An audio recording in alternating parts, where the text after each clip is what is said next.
माझं नाव बुशरा अकबर शेख, वर्ग 7वा।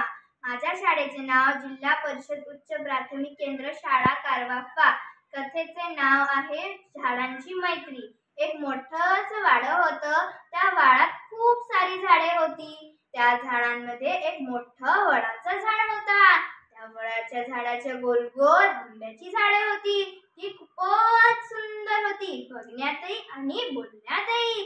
ती झाडे ओरडू बोलायची, एकदम छान बोलायची। त्यांच्या गोल गोल रोज जंगली प्राणी येऊन बसायचे, रोज यायचे। ते आंब्याच्या झाडांना आवडत नसायचे।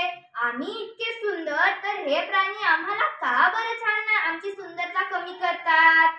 अरे नाही, यांनी जर आमच्या सोबत राहिलं तर आमची सुंदरता घटून जाणार।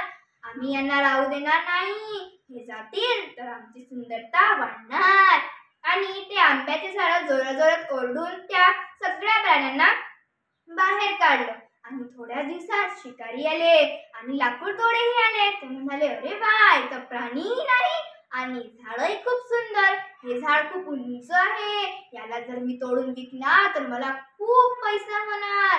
आणि तो त्या झाडांना तोडण्यासाठी गेला आणि त्याने आपली कुऱ्हाडी उचलली आणि जोश आंब्याच्या झाडावर मारली। आंब्याचं झाड रडू लागला आणि म्हणाला, मला नका कापू दादा, मला नका कापू, मला भीती वाटते हो, मला नका कापू।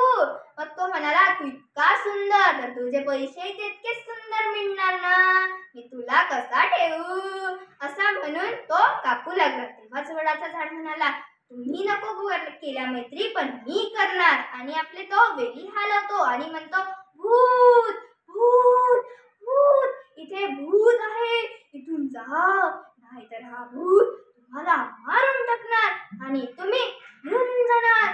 तो म्हणते, अरे बाबा, भूत, चला चला, लवकर चला, नाहीतर आम्ही सगळेजण इथून मरून जाणार, चला चला चला। मग ते जातात आणि वडाचं झाड म्हणतो, बघा रे, मी आहे म्हणून तुम्ही आहात। मला तुम्ही म्हणता ना, तुझ्याजवळ प्राणी असतात तर ते कामासाठीच असतात, समजलं काय तुम्हाला?